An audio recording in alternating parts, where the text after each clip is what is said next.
Albert Camus said there is only one truly serious philosophical question, whether or not to commit suicide. Not because he was advocating for it, because he thought it was the only honest starting point for anyone thinking seriously about why life is worth living. If you cannot answer that question, if you cannot explain why existence is preferable to non-existence, then everything else you believe about how to live is built on a foundation you have never examined. His answer to that question, developed across novels, essays, and plays written in Algeria and Paris in the middle of the 20th century, is one of the most unusual and most life-affirming responses in the history of philosophy. Not because it found meaning in the universe, it did not, but because it found something worth living for anyway. Despite everything, in full view of everything. This is Camus. This is the absurd. And tonight we find out why a philosophy that begins with the question of suicide ends with something that feels remarkably close to joy. Albert Camus was, throughout his life, someone who lived with genuine physical fragility. Tuberculosis diagnosed in his late teens that recurred throughout his life and that he knew could kill him. He was not a man theorizing about mortality from a comfortable distance. He knew what it felt like to be uncertain whether his body would carry him through the next year. This matters because the absurd is not an abstract, philosophical concept for Camus. It is a description of something he felt in his body, a lived reality before it was a philosophical position. The absurd, in Camus' precise definition, is not simply meaninglessness. It is the collision between two things, the human need for meaning, clarity and purpose, and the universe's complete silence in response to that need. Human beings cannot stop asking why. It is built into how we experience existence. Why am I here? What does this mean? What am I supposed to do with the time I have? These questions arise automatically, persistently, with an urgency that feels like it must have an answer. The universe does not answer. It continues, indifferent. The stars do not rearrange themselves to point at your purpose. The people you love die without explanation. The things you build come apart. The clarity you seek is never definitively delivered. And yet the asking does not stop. That gap, between the question that cannot be silenced and the answer that never arrives, is the absurd. Not a property of the universe alone. Not a property of the human mind alone. The product of their encounter. The friction between what we need and what is actually there. Camus identified 3 possible responses to this condition. 2 of them he considered evasions. 1 of them he considered the only honest path. The first evasion is physical suicide, concluding that if life has no inherent meaning, then it is not worth living. Camus rejected this not with a counter-argument, but with an observation. It mistakes the absurd for a problem that can be solved by ending the tension. It cannot. Suicide does not resolve the absurd. It simply removes one of the 2 elements required to produce it. The question was not whether the universe is meaningful. The question was what to do with a human life lived inside that uncertainty. The second evasion is philosophical suicide, the leap of faith, the decision to resolve the tension by manufacturing a meaning that the evidence does not support. Religion, ideology, any system that claims to have the final answer to the question the universe refuses to answer. Camus was not contemptuous of faith. He understood its appeal completely. But he considered the leap dishonest, a refusal to look directly at what is actually there in favor of what would be more comfortable if it were true. The third response, the one Camus advocated, he called revolt. Revolt, for Camus, is the refusal to be defeated by the absurd without pretending it does not exist. It is the decision to live fully, passionately, and without appeal, knowing that no cosmic guarantee is available, knowing that the universe will not confirm your choices or reward your effort or explain your suffering, and choosing to engage with your life completely anyway. This is not resignation. It is almost the opposite of resignation. Resignation would be accepting the meaninglessness and withdrawing from life in response to it, living quietly, without ambition or passion, waiting things out. Camus found this as dishonest as the leap of faith, just in the opposite direction. Revolt is engagement without guarantee, love without the promise of permanence, creation without the assurance that it matters cosmically.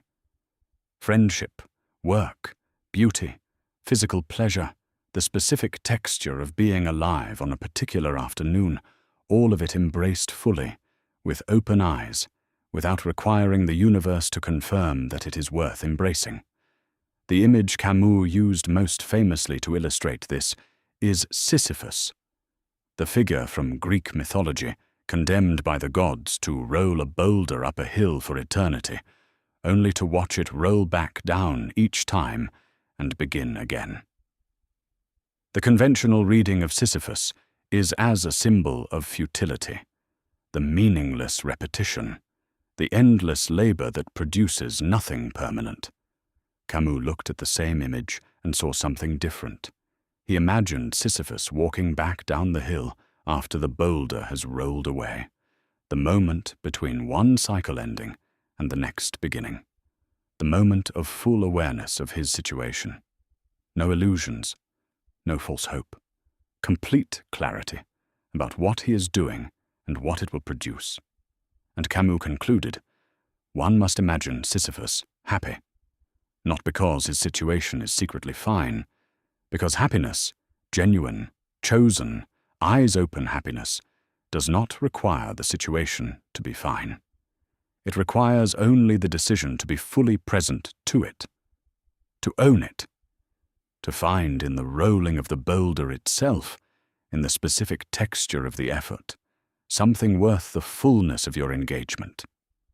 This connects to something Camus felt deeply from his Algerian childhood, a sensory, physical, almost pagan relationship to the world that never left him, even when his philosophy became most abstract. The sun on the Mediterranean, the specific quality of light in Algiers in the late afternoon, the body in the sea, the simple animal pleasure of being alive and warm and present in a physical world that is beautiful regardless of whether it is meaningful. He wrote about this in his early essays with a directness that feels almost startling in a philosophical text. The happiness of bodies, the happiness of sunlight. Not consolations for the absence of meaning, genuine goods in themselves, available now, requiring nothing beyond the willingness to be present to them. Camus was the anti-ascetic philosopher, where Nietzsche demanded self-overcoming and the Stoics demanded indifference to pleasure and pain. Camus said, feel it all, the warmth and the grief and the beauty and the loss. Let it land. Be present to the full spectrum of what it is to be alive. That presence, that refusal to buffer yourself from your own experience, is itself a form of revolt against the absurd. A declaration that this life, exactly as it is, deserves your full attention. The practical implications of the absurd are both simple and radical. Simple because Camus is not asking you to do anything elaborate. He is not prescribing a discipline or a practice or a set of beliefs to adopt. He is asking for something closer to an attitude, a way of being present to your own existence without requiring it to be more than it is, without needing the universe to confirm that your choices matter, without deferring your full engagement until some condition is met that makes the engagement feel safe or guaranteed. Radical, because that attitude, genuinely adopted, changes everything. The person who has stopped waiting for cosmic confirmation and started being fully present to the life they actually have. That person is living differently from almost everyone around them. Not dramatically differently, in the texture of every ordinary moment, in the quality of attention they bring, in the refusal to be half present while waiting for something more meaningful to begin. Camus died in a car accident in 1960 at the age of 46. In his coat pocket was an unused train ticket. He had changed his plans at the last minute to travel by car instead. The randomness of it is the kind of thing that makes the absurd feel less like a philosophy and more like a fact about the structure of existence. Here was the man who had spent his life arguing for full engagement with the present moment, killed by a present moment he could not have anticipated, at an age when he had decades of work still to do. His friend and publisher, André Malraux, said at his funeral that Camus represented something that had become desperately rare, a man who refused every form of comfort that required dishonesty, who would not look away from what was actually there, who found in that refusal not despair, but something that genuinely resembled joy. The question Camus started with, whether life is worth living, does not have a philosophical answer. He knew that. He was not trying to prove that it is. He was trying to show what it looks like to live as if it is, without requiring proof, in full awareness of everything that makes the question difficult. What it looks like is presence, engagement, the willingness to love people knowing they can be lost, to build things knowing they will eventually come apart, to find beauty in a world that did not arrange itself to be beautiful for you, to feel the sun on your face, and let that be enough for this moment, even though it proves nothing about anything.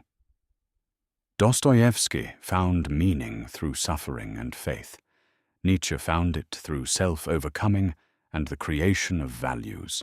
The Stoics found it through virtue and the acceptance of what cannot be changed. Camus found it by refusing to look for it in those places, and discovering that the life available without it was somehow enough.